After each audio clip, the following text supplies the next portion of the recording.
Part B. আসসালামু আলাইকুম সবাইকে। আপনাদের সবার সাথে আছি আমি ডক্টর নাহিদা, জেনেসিস আউটলেট থেকে, আউটলেয়ারের এমআরসিএস টিম থেকে। আজকে আমাদের ফ্রি সেশন শুরু হয়েছে এমআরসিএস পার্ট বি অস্কির। এখন আপনাদের সাথে আমি আছি এবং আমার পরে আমাদের আরেকজন পার্ট বি এর খুব ট্যালেন্টেড একজন মেন্টর ইনশাল্লাহ আসবেন। সো আমি আপনাদেরকে দেখাবো যে হচ্ছে এমআরসিএস পার্ট বি এর ইনিশিয়ালি আপনার কতটুকু জানা লাগবে, আপনি কিভাবে প্র্যাকটিস শুরু করবেন, এই জিনিসগুলো নিয়ে। তো প্রথমেই আমি যেটা বলতে চাই যে এমআরসিএস পার্ট বি কখনোই কখনোই এটা একটা নলেজ বেস এক্সাম না। ঠিক আছে, আপনি অনেক পড়তে পারেন, আপনি অনেক পড়েন, ইটস কোয়াইট গুড, আপনি ইনফরমেশন গেইন করতে পছন্দ করেন, কিন্তু এটা হচ্ছে একটা পারফরমেন্স বেস এক্সাম। ঠিক আছে, সে কারণে আপনাকে যেটা লাগবে, ঠিক আপনি কতটুকু বলবেন, ওইটা হবে আপনার পারফরমেন্স। এমআরসিএস পার্ট বিতে আমরা জানি যে নলেজ পার্ট আছে, স্কিল পার্ট আছে। ওই নলেজ পার্টে আপনি অনেক অনেক নলেজ গেইন করবেন, কিন্তু আপনার টাইম লিমিটেড। সেই টাইমের মধ্যেই আপনাকে পারফর্ম করতে হবে এবং আপনার ভিতরে যতটুকু আছে আপনাকে ততটুকুই বলা লাগবে। সে কারণে আমি এটাকে বলি যে কখনোই এটা নলেজ বেস এক্সাম না, এটা একটা পারফরমেন্স বেস এক্সাম। এবং এটা একটা এমন এক্সাম সেখানে আপনি আন্ডার প্রেসার কুকারের মতো থাকবেন, সেখানে আপনাকে পারফর্ম করে আসতে হবে।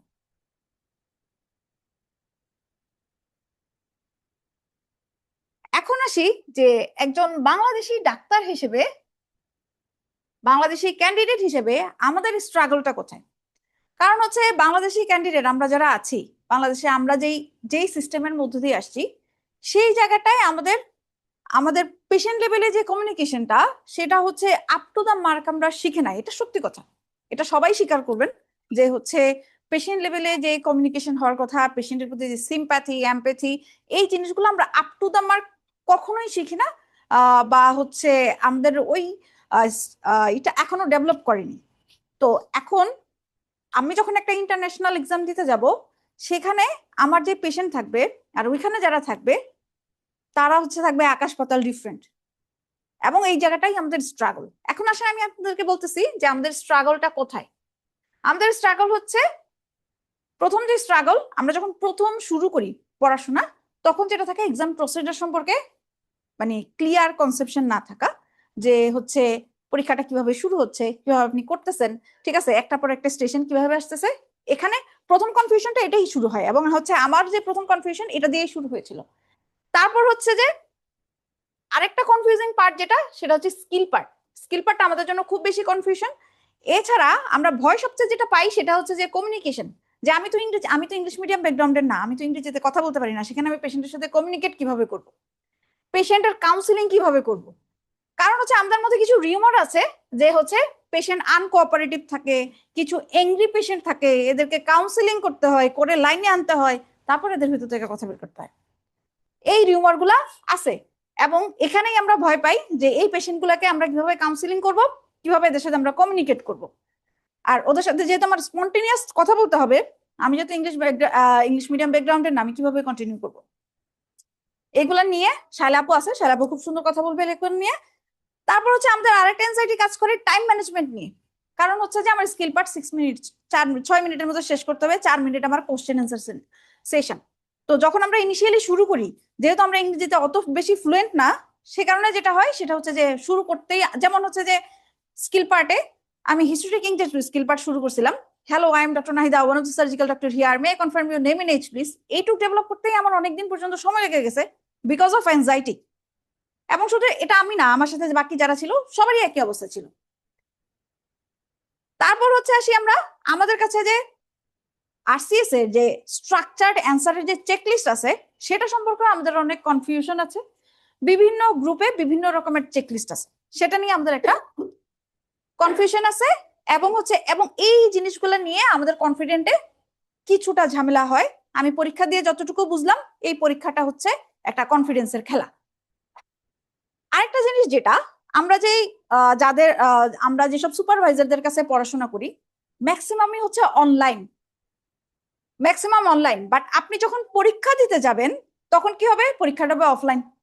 আপনার সামনেই আপনার হচ্ছে এক্সামিনার বসা থাকবে, আপনার সামনে আরেকজন অ্যাসেসর থাকবে, আপনার সামনেই আপনার পেশেন্ট থাকবে। তাহলে এই যে এখানে অনলাইন, যখন আপনি একজন অনলাইন পার্টনারের সাথে প্র্যাকটিস করবেন, অনলাইন মক দিবেন, তখন আপনার ডিরেক্ট সুপারভিশনটা হবে না। আর ওই ডিরেক্ট সুপারভিশন না হওয়ার কারণেই অনেক সময় দেখা যায় যে আমাদের পরীক্ষাটা খারাপ হয়ে যায়। তারপর হচ্ছে রিয়েল এক্সাম সিমুলেশন তো নাই আমাদের দেশে। তো জেনেসিস আউটলায়ারে পার্ট বি এর যে টিমটা আছে সেখান থেকে আমরা চেষ্টা করছি যে হচ্ছে লাস্ট 2টা সেশনে আমরা আরসিএস স্টাইলে 17টা স্টেশন দিয়ে একটা মক নেওয়ার চেষ্টা করছি, এবং হচ্ছে যারা পরীক্ষা দিছে ওই মকে যারা অ্যাটেন্ড করছে তারা বলছে যে তার পরীক্ষা দিয়ে এসে বলছে যে, ইভেন আমাদের মেন্টররা যারা পরীক্ষা দিয়েছেন, পার্টের মেন্টর যারা আছেন, তারা এসে বলছেন যে না, জেনেসিসে যেই মকটা ছিল ওই মকটার মতোই আমার কাছে মনে হচ্ছিল, সেইভাবেই আমি রাউন্ড করতেছি, ওইভাবেই আমি হচ্ছে পাচ্ছি যে ফোন কলের আগে আমি একটা রেজিস্ট্রেশন পাচ্ছি, অন্যান্য রেজিস্ট্রেশন গুলো all are the same like Genesis. আরেকটা ব্যাপার যেটা, সেটা হচ্ছে যে আমাদের এক্সামিনারদের কাছ থেকে ফিডব্যাক, যেহেতু আমরা অনলাইনে ওনাদের কাছ থেকে সাপোর্ট নিচ্ছি, অনলাইনে মক দিচ্ছি, সো রিয়েল এক্সামের যে ফিডব্যাকটা সেই ফিডব্যাকটা পাচ্ছি না। এই ফিডব্যাকটা খুব বেশি দরকার। যখন আপনি ডিরেক্ট সুপারভিশনে থাকবেন, আমরা হচ্ছে আশা করি যে শায়লা আপু আমাদের দেখাবে যে হচ্ছে ডিরেক্ট সিমুলেশন করে কিভাবে একটা হিস্ট্রি টেকিং, কিভাবে একটা communication, person communication, phone call communication, এগুলো করতে হয়, এগুলো আমি আশা করি আপু দেখাবেন। তো আপু যখন দেখাবেন তখন হচ্ছে যে দেখবেন যে হচ্ছে আপনি আপনার মধ্যে ডিফারেন্সিয়েট করতে পারবেন যে আপনি অনলাইন ক্লাস এবং হচ্ছে অফলাইন ক্লাসের যে ফিডব্যাক গুলা সেটা কেমন হয়। এছাড়া আর একটা সবচেয়ে বড় ব্যাপার যেটা, পার্ট বি শুরু করতে আমরা যেটা ভয় পাই, একে তো আপনার পার্ট বি এর খরচ অনেক বেশি। এখন যদি, যেহেতু এখন ডলারের দাম বেশি, সেই হিসাবে যদি বলি আমাদের এখন ফর্ম ফিল আপ করতে, এবং হচ্ছে ফিও কিছুটা বাড়ছে। সো একই সাথে আমরা যে কোর্স গুলা নিতেছি সেগুলোও কিন্তু এক্সপেন্সিভ। ওইটাও কিন্তু অ্যাটলিস্ট আমি বলবো যে আমাদের লেভেলে যারা আছেন এই মুহূর্তে, বিভিন্ন কোর্সে যারা আছেন, মিড লেভেলে আমাদের ডক্টর যারা আছেন, এটা আমাদের জন্য কোয়াইট টাফ এগুলো অ্যাভেল করা। আচ্ছা, তারপর হচ্ছে আমাদের যে কনফিউশনের জায়গাগুলো, সেগুলো হচ্ছে আমাদের এক্সাম সেন্টার্স। এক্সাম সেন্টার গুলো সম্পর্কে আমাদের কিছু কনফিউশন থেকে, কোথায় কোন সেন্টারে পরীক্ষা দিব, কোনটা ভালো কোনটা খারাপ, আমি এখানে কিছু আলোচনা করছি, বাকিটুকু শায়লা আপু বলবেন এগুলা নিয়ে। সো ইউকে বেসড যে সেন্টারগুলো সেগুলো আছে লন্ডনে, এডিনবরাতে, গ্লাসগোতে। কিন্তু কথা হচ্ছে যে ইউকের ভিসা পাওয়া একটু টাফ। রিসেন্ট সময়গুলোতে ইউকের ভিসা পাওয়া অনেক টাফ। আমার পরিচিত 2-1জনকে আমি পাইছি যারা হচ্ছে লন্ডনে বুকিং করেছে, কিন্তু হচ্ছে পরবর্তীতে ভিসা প্রবলেম ছিল, ভিসা প্রবলেমের জন্য পরে পরীক্ষা দিতে পারেনি। তারপর হচ্ছে আসি নন ইউকে। নন ইউকের মধ্যে মিডল ইস্ট যদি বলি, এগুলো হচ্ছে হটকেক, দুবাই, আবুধাবি, কায়রো, এগুলো হটকেক। খুব ভালো ভালো সেন্টার, পাস রেটও ভালো, কিন্তু রিসেন্ট গত কয়েক বছরে ভিসা পাওয়া যাচ্ছে না। ঠিক আছে, মানে বাঙালিদের ভিসা বন্ধ, ভিসা হচ্ছে না। তো এখন কথা হচ্ছে যে ইভেন আমিও এটার ভুক্তভোগী। আমি পরীক্ষার আগের দিন পর্যন্ত হচ্ছে বিভিন্ন জায়গায় চেষ্টা করতেছিলাম যে কোনোভাবে যদি ভিসা হয়, অ্যাটলিস্ট 24 ঘন্টা আগে যদি যেতে পারি। তো এখানেও একটা ভিসা প্রবলেম আছে। তারপর হচ্ছে আসে ইন্ডিয়ান যে সেন্টারগুলা, ইন্ডিয়ান সেন্টারগুলোতে হচ্ছে আপনার খরচ কম হবে।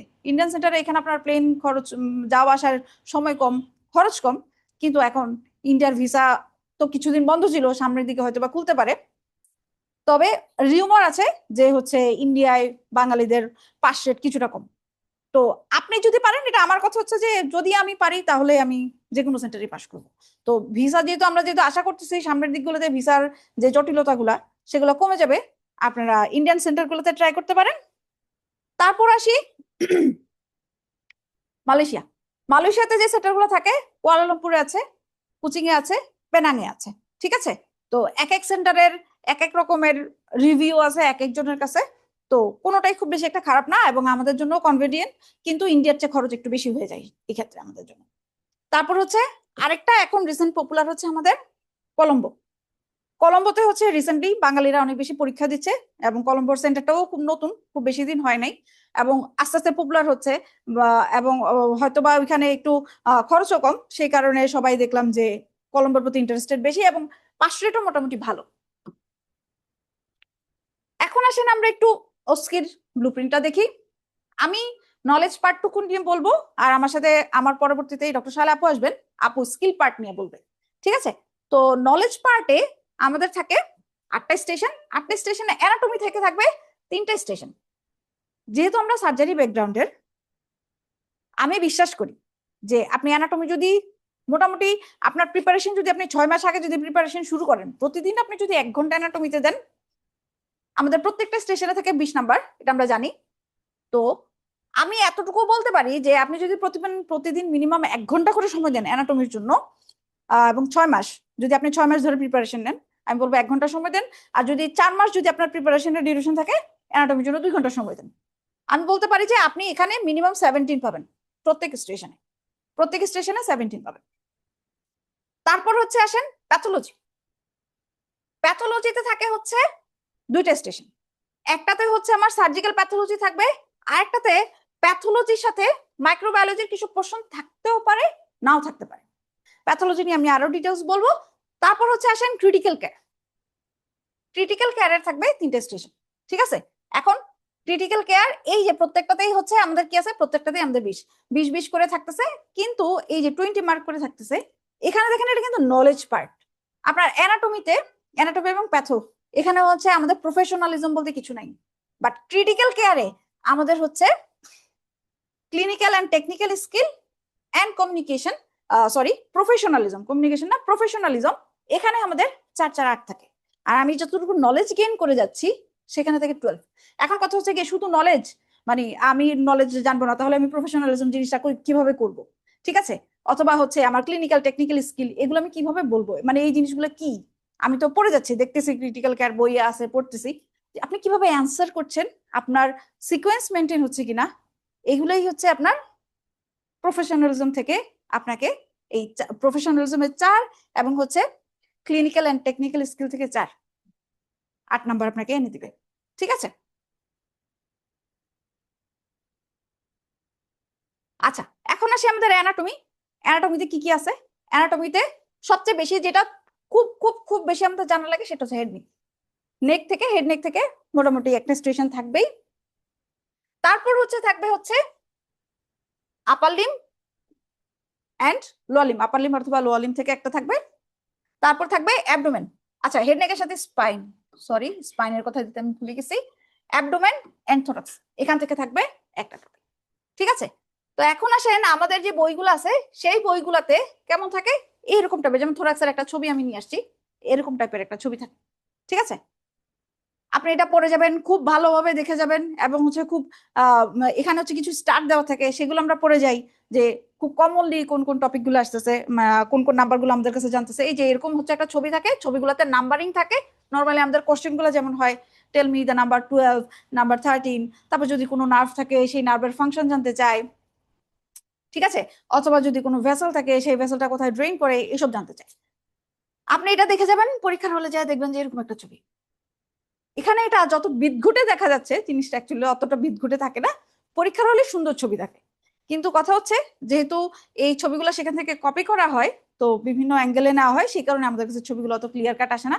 এগুলো আমরা বিভিন্ন গ্রুপে ট্রুপে পাই, তো ওই গ্রুপে এইসব ছবি থেকে কনফিউজ হওয়ার কোনো কারণ নেই, ঠিক আছে? কারণ ওই যেসব গ্রুপে আমরা এইসব ছবি পাই সেসব গ্রুপেই দেখবেন যে এরকম সুন্দর করে অ্যান্সার দেওয়া আছে, ঠিক আছে? কয়েকদিন ওয়েট করলে এগুলো নিয়ে তর্ক বিতর্ক চলবে, এরপর অ্যান্সার চলে আসে। যাই হোক, তারপর হচ্ছে কোশ্চেন থেকে এরকম কাট সেকশনের কিছু কোশ্চেন থাকে, এখানে আমাদের কাছে লেভেল জানতে চায়, স্পাইনাল লেভেল জানতে চায়। তারপর হচ্ছে এরকম এবিসিডি, এটা আমার পরীক্ষায় ছিল, এই এই স্লাইডটা আমার পরীক্ষায় ছিল। এবং হচ্ছে এই স্লাইডটার সাথে থাকে হচ্ছে এই যে স্লাইডটা যেখানে থাকে যে স্টেশনে, সেই স্টেশনে থাকে সারফেস মার্কিং। এই সারফেস মার্কিংটা গত কয়েক বছর শুরু হয়েছে, যে হচ্ছে একজন অ্যাক্টর থাকে, অ্যাক্টরের উপরে এই সারফেস মার্কিং গুলা করতে হয়। তো আমাদের হচ্ছে লাস্ট যে মকটা ছিল, জেনেসিসের আমাদের যে লাস্ট মকটা ছিল, সেই লাস্ট মকে আমরা সারফেস মার্কিং এর জন্য অ্যাক্টর রেখেছিলাম। এবং আমাদের ক্যান্ডিডেটরা যারা ছিল, তারা যারা পরীক্ষা দিয়ে আসছে সবাই বলছে যে এটা ওই ওরকম একজন অ্যাক্টর ছিল। অ্যাক্টরের গায়ে আমরা ওই যে ফার্স্ট ইয়ার সেকেন্ড ইয়ারে অ্যানাটমিতে সারফেস মার্কিং যেটা করতাম, জাস্ট লাইক দিস, এখানে আমাকে যেটা করতে হবে, জাস্ট একে একে দেখাতে হবে না, জাস্ট অ্যাক্টরের গায়ে ডেমনস্ট্রেট করে দেখাইতে হবে যে আমি এখান থেকে এই লেভেলে আসবো, এখানে আমি কিডনি পাবো, তারপরে স্প্লিন যদি ডেমনস্ট্রেট করতে বলে এখানে আমি এটা এটা পাবো, ঠিক আছে?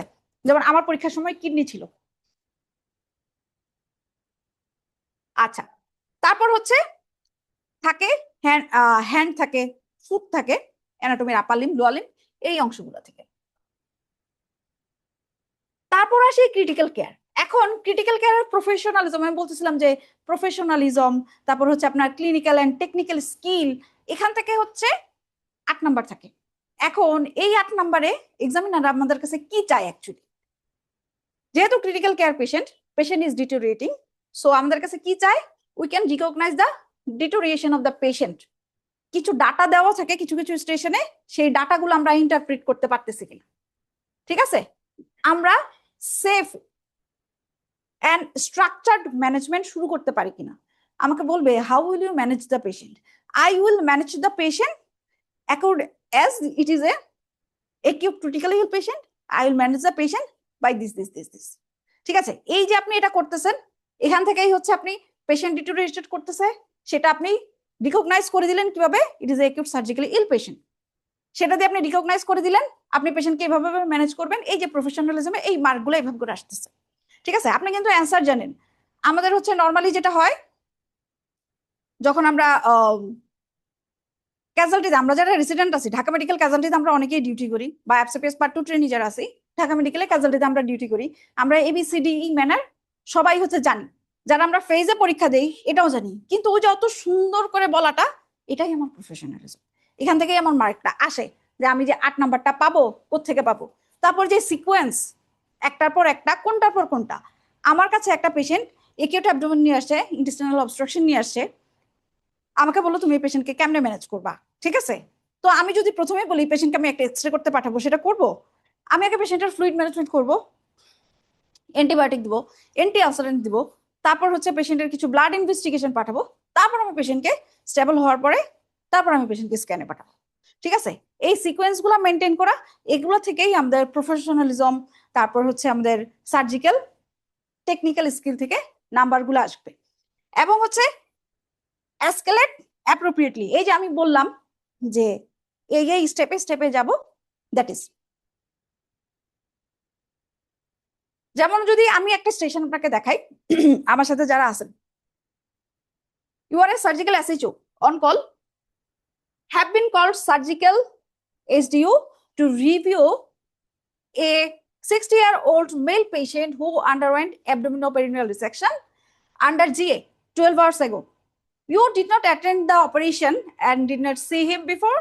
The nursing staff are concerned about his low urine output. Physical examination was unremarkable and the catheter was patent. Upon reviewing the fluid and observation chart, he is normal NBM and he is received only 1 liter of fluid over last 12 hours. দেখেন আপনি যখন একটা পেশেন্টের ওটি করেন, আপনি তাকে কত লিটার ফ্লুইড দেন, যদি হিসাব করে 2.5 লিটার, ঠিক আছে। এখানে স্পেসিফিক্যালি দেখেন এফএসএস দিয়েছে অনলি 1 লিটার ফ্লুইড, ঠিক আছে। পেশেন্টের কি হয়েছে, এপিআর হয়েছে 12 আওয়ার, আপনি অপারেশন দেখানো নাই, বাট সিস্টার কি নিয়ে কনসার্ন, পেশেন্টের ইউরিন আউটপুট লো। আবার আপনাকে এটাও বলে দিছে যে পেশেন্টের এক্সামিনেশনে কিছু নাই, ঠিক আছে, তার সব কিছু নর্মাল আছে, ক্যাথেটারও প্যাটেন্ট আছে, তাহলে আপনি বুঝতেছেন এটা কি, পেশেন্টের মাত্র 1 লিটার ফ্লুইড দেওয়া হয়েছে, এটা কি, এটা ফ্লুইড ম্যানেজমেন্ট থেকে আপনার কোশ্চেনটা আসছে, ঠিক আছে। তাহলে হাইপোভলিমিয়া। এখন আপনি এখন দেখেন আপনার কোশ্চেন গুলো কিভাবে চলে আসতেছে। প্রথম কোশ্চেনই হচ্ছে, তখন হচ্ছে যে আপনাকে একটা ফ্লুইডের একটা চার্ট দিবে, এই কোশ্চেনটা আপনি বাইরে পড়ে যাবেন, বাইরে দরজায় আপনি পড়ে যাবেন, আপনি যখন রুমের ভিতরে ঢুকবেন আপনাকে একটা ফ্লুইড চার্ট দিবে, ঠিক আছে। আপনি কিন্তু অলরেডি দেখে আসছেন যে পেশেন্ট মাত্র 1 লিটার ফ্লুইড পাইছে, বলা আছে যে ইউরিন আউটপুট কম, বাট কতটুকু সেটা লেখা নাই, চার্টের মধ্যে আপনি ওইখানে ইউরিন আউটপুট কম পাবেন, আপনাকে ওইটা দিবে, দিয়ে তখন আপনাকে কোশ্চেন করবে যে in light of fluid and observation chart what is the cause of urine output, তারপর কনসিকুয়েন্টলি বাকি কোশ্চেন গুলো চলে আসবে, ঠিক আছে। যে হচ্ছে আপনি পেশেন্টের এই পেশেন্টকে হচ্ছে আপনি ড্রিপ বাড়াবেন নাকি হচ্ছে ফ্লুইড চ্যালেঞ্জ দিবেন, কেন দিবেন, তারপর হচ্ছে আপনি পেশেন্টকে 2 ঘন্টা পর পর মনিটর করতেছেন, একটা পেশেন্টের ইউরিন আউটপুট কম, ঠিক আছে, সেই পেশেন্টকে আপনি 2 ঘন্টা পর পর মনিটর করতেছেন, এটা এডিকুয়েট কিনা, কোশ্চেনগুলো বারবার এভাবে চলে আসবে, এবং হচ্ছে আপনার প্রফেশনাল ওয়েতে আপনার অ্যান্সারগুলো দিতে হবে। আমরা মাঝে মাঝে স্যাররা ফোন দিয়ে জিজ্ঞেস করে ওটি করছি, ওই রুগীটার কথা বলো, ওই রুগীটার কথা বলো, আমাদের স্যাররা খুব পছন্দ করে না, এটা কেন বলতে পারতেছো না, ওইটা কেন বলতে পারতেছো না, দিস ইজ দ্য ফ্যাক্ট, আমরা প্রফেশনাল ওয়েতে অ্যান্সার দিতে পারি না, এখানে আমাকে এখানেও যদি আমি প্রফেশনাল ওয়েতে অ্যান্সার দিতে না পারি, যেটা হবে ফেল হয়ে যাবে। আসলে নলেজ পার্টে ফেল হয় না, নলেজ পার্টে আমরা কমই ফেল করি। তারপর আসেন প্যাথোলজি স্টেশন, যেটা নিয়ে আমি সবচেয়ে বেশি স্ট্রাগল করছি এবং আমার খুব কষ্ট হয়েছে প্যাথোলজি গুছাইতে। এবং আমরা সবাই সবাই বলছে, যখন প্রিপারেশন নিচ্ছিলাম, যখন পরীক্ষা দিতে যাব, সবাই প্যাথোলজির কথাই বলতেছিল যে প্যাথোলজি একটা স্টেশন কমন পড়বে, একটা স্টেশন কমন পড়বে না। কিন্তু কমন পড়ে, আসলে ব্যাপারটা ওইরকম না, অত কঠিনও না। কেমন হয় যে প্যাথোলজি স্টেশন গুলা একটার সাথে আরেকটা আমরা কো রিলেট করতে পারি না, এবং কোশ্চেন গুলার কোনো সিকোয়েন্স নাই। কেন সিকোয়েন্স নাই সেটা আমি দেখাচ্ছি। কোশ্চেন গুলার মনে হয় যে কোনো সিকোয়েন্স নাই, কিন্তু আমার কাছে মনে হয়েছে যে প্যাথোলজি আমরা যাদের কাছে পড়ি, ওরা প্যাথোলজি সিকোয়েন্সুয়ালি পড়াইতে পারে না, খালি কোশ্চেন গুলা পড়ায় যায়। কিন্তু এটার পরে এটা কেন আসলো সেটা নিয়ে হচ্ছে খুব বেশি একটা কনসার্ন না। যদি আমাকে অ্যাটলিস্ট কোশ্চেনটা ধরায় দেয় যে হচ্ছে আপনি এটার পরে এটা কেন আসছে, ওটুক যদি বলে দেয়, তাহলে আর জিনিসগুলো আমার মাথায় বেশি থাকবে। আমি একটু পরেই দেখাচ্ছি। এবং প্যাথোলজি নিয়ে আসলে আমি খুব বেশি প্যারা খাইছি। তো প্যাথোলজিটা আমি ওইভাবেই গুছাইছি যেন হচ্ছে আমার পরে আমার সতীর্থ যারা পরীক্ষা দিবে অ্যাটলিস্ট প্যাথোলজি নিয়ে যেন কোনো প্যারা না খায়। প্যাথোলজির যেটা হয় সেটা হচ্ছে অনেকগুলো স্টেশন স্টেশন তো প্যাথোলজির স্টেশন আছে টোটাল আমাদের 37 প্যাথোলজি স্টেশন। এর মধ্যে কার্সিনোমাই আছে 17টা। এখন ওই কার্সিনোমার যেগুলো আছে সেগুলোতে বেসিক কিছু কোশ্চেন আছে, ইমিউনোহিস্টোকেমিস্ট্রি থেকে what is carcinoma, what is sarcoma, এরকম টাইপের কোশ্চেন থাকে। ইমিউনোহিস্টোকেমিস্ট্রি থেকে কোশ্চেন থাকে। তারপর হচ্ছে এই যে ক্যান্সারের বেসিক প্যাথোলজি থেকে কোশ্চেন থাকে, ক্যান্সার সেল কিভাবে মাইক্রোস্কোপে কিভাবে বুঝবা, এরকম টাইপের কিছু বেসিক কোশ্চেন সবগুলোতেই থাকে। তো আপনার যদি একটা ক্যান্সার যদি কমন নাও পারে, ওইখান থেকে আপনি পারবেন। এখন আসেন প্যাথোলজি, যদি আমি আপনাকে যদি একটা কোশ্চেন দেখাই, একটা স্টেশন, ঠিক আছে, আমি স্টেশনের নাম দেই নাই। আরেকটা ব্যাপার যেটা সেটা হচ্ছে যে আমরা না স্টেশনের নামগুলো আগে পড়ি, উপরে স্টেশনের নামের হেডিংটা থাকে, কোশ্চেনটা ভালো মতো পড়ি না। কিন্তু পরীক্ষার হলে যায় তো আমার ওই যে হেডিং যেটা ওটা তো নাই, আছে কোশ্চেনটা, কোশ্চেনটা ভালো মতো পড়ে যান। যেমন আমাদের সময় স্কিল পার্টে ওরকম একটা হয়েছিল যে হচ্ছে মানে কোশ্চেন পড়ে না যাওয়ার কারণে একটা হিস্ট্রি নেওয়ার কথা ছিল, গিয়ে আরেকটা হিস্ট্রি নিছে। মানে সে এসে বলতেছিল আয় হায় আমি কি করছি আমি কি করছি, ওইরকম একটা ঘটনা ছিল। যাই হোক, এখন হচ্ছে আমি যদি আপনাদেরকে কোশ্চেনটা দেখাই যে diabetic middle age Chinese male, এটা আপনারা ইসেও পান, পার্ট এ তো ওইখান থেকে একটা কোশ্চেন আসে, এরকম একটা সিনারিও থেকে কোশ্চেন থাকে। চাইনিজ পারসন, আসার আছে নেজোফেরিংসে, রিসেন্টলি রিসিভ কেমোথেরাপি, রেডিওথেরাপি, সে কেমোথেরাপিও পাইছে, রেডিওথেরাপিও পাইছে। ঠিক আছে, এখন আসেন কোশ্চেনগুলো কেমন, কোশ্চেনগুলো কেমন এখন আপনি কিন্তু বুঝতেছেন যে নেজোফেরিংস একটা আলসার আছে, কেমোথেরাপি রেডিওথেরাপি পাইছে, চাইনিজ পারসন, নেজোফেরিঞ্জিয়াল কার্সিনোমা। ঠিক আছে, পার্টের ডায়াগনোসিস আমরা জানি। এবার আপনি পার্ট বি তে ঢুকছেন। পার্ট বি তে এবার হচ্ছে এখন যেহেতু কার্সিনোমা, ডেফিনেটলি আমরা প্রথম কোশ্চেন চলে গেছে কোথায়, কার্সিনোমা ডায়াগনোসিসে, বায়োপসি ফ্রোজেন সেকশন। ঠিক আছে, ফ্রোজেন সেকশনে চলে গেছে। তারপর এখন আপনাকে জানতে চাইবে ফ্রোজেন সেকশনের স্টেপস গুলা বলো, বললেন আপনি। এখন এখানে একটা কোশ্চেন, এটা হচ্ছে আপনার প্রফেশনালিজম দেখার কোশ্চেন। ঠিক আছে, if you are scrubbed in surgery and waiting for result for frozen section, how they will tell you the result. আমাদেরকে কিভাবে বলে, হ্যাঁ টেলিফোনে বলবে। ঠিক আছে, প্রফেশনালিজমের কোশ্চেন। আচ্ছা, তারপর হচ্ছে আসেন যেহেতু পেশেন্টের নেসোফ্যারিঞ্জিয়াল কার্সিনোমা, ডেফিনেটলি আপনার কাছে জানতে যাবে risk factor of the carcinoma. ঠিক আছে, risk factor of the carcinoma. তারপর হচ্ছে আপনার কাছে জানতে যাবে ডেফিনেশন অফ দা কার্সিনোমা। কোশ্চেনগুলো এইভাবে কনসিকুয়েন্স থাকবে না, আপনাকে প্রথমেই হচ্ছে প্রথম যখন যাবেন প্রথমেই কোশ্চেন করবে হোয়াট ইজ কার্সিনোমা, পেশেন্টের নেসোফ্যারিঞ্জিয়াল কার্সিনোমা আছে, what are the causes of carcinoma. ঠিক আছে, তারপর আপনার ওই যে ফ্রোজেন সেকশন টেকশন এই কোশ্চেন গুলোতে যাবে। কিন্তু ওই যে কোশ্চেনের সিকোয়েন্স গুলো আমি কিন্তু বই থেকে কোশ্চেনের সিকোয়েন্স নিয়ে আসছি, ওই যে আমাদের বইতে যে সিকোয়েন্সটা নাই সেখানে আমাদের জন্য জিনিসগুলো কঠিন। ঠিক আছে, তারপর হচ্ছে এই যে এই সেশনে এখানে পেশেন্টের নেসোফ্যারিঞ্জিয়াল কার্সিনোমা আছে, এখানে পেশেন্টের আর কি নন এপিথেলিয়াল কার্সিনোমা থাকতে পারে।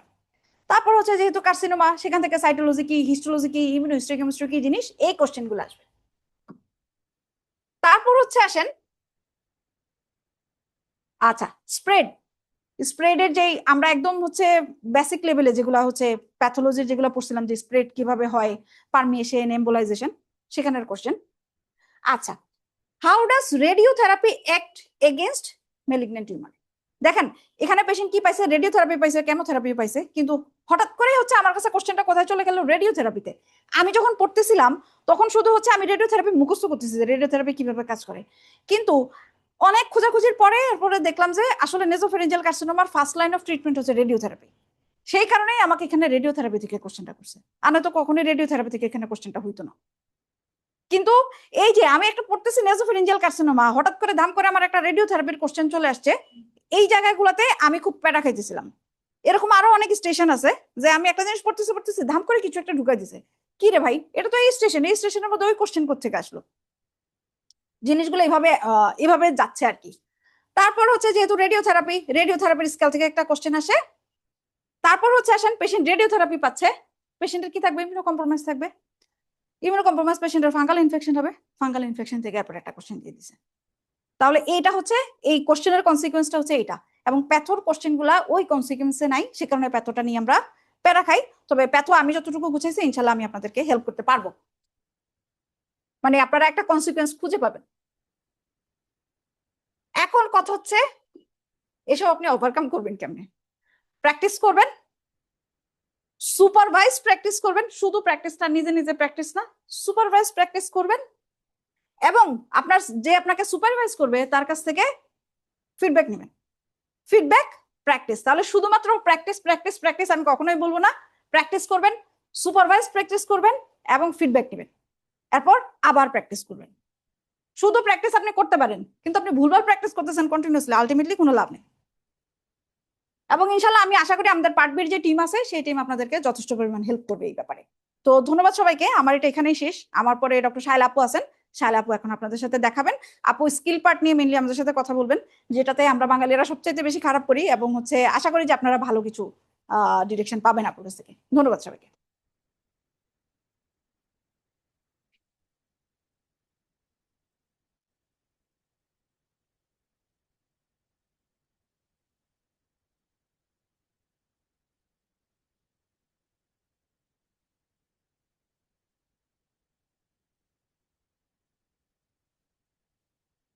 বাসার স্লাইডটা আপুর স্লাইড আলাদা একটু দিন।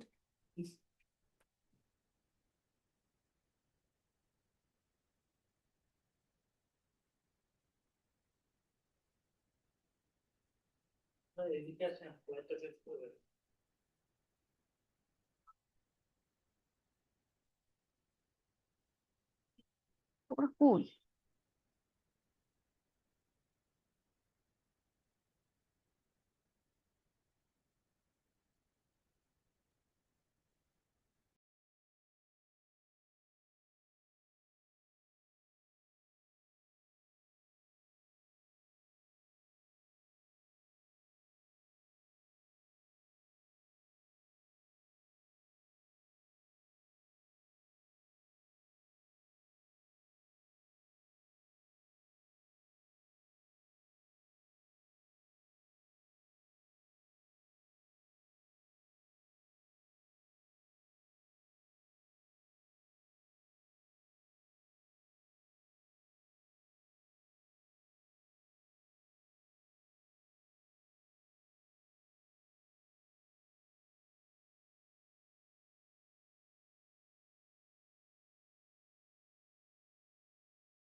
জি স্যার, শুনতে পাচ্ছেন? এটা দিয়ে চেঞ্জ করতে পারবো না? হ্যাঁ, চেঞ্জ হবে। এটা দেখে নিই হচ্ছে কিনা। সেটা দেন। দেখি ঠিক আছে। শুনতে পাচ্ছেন? হ্যাঁ, আমাকে শুনতে পাচ্ছেন? দেখেন তো।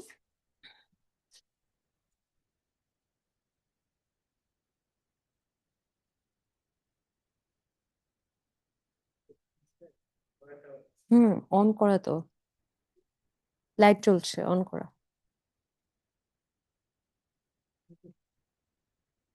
হ্যাঁ। শুনতে পাচ্ছেন? হ্যালো, ম্যাম আমাকে শোনা যাচ্ছে ম্যাম? হ্যাঁ, হ্যাঁ,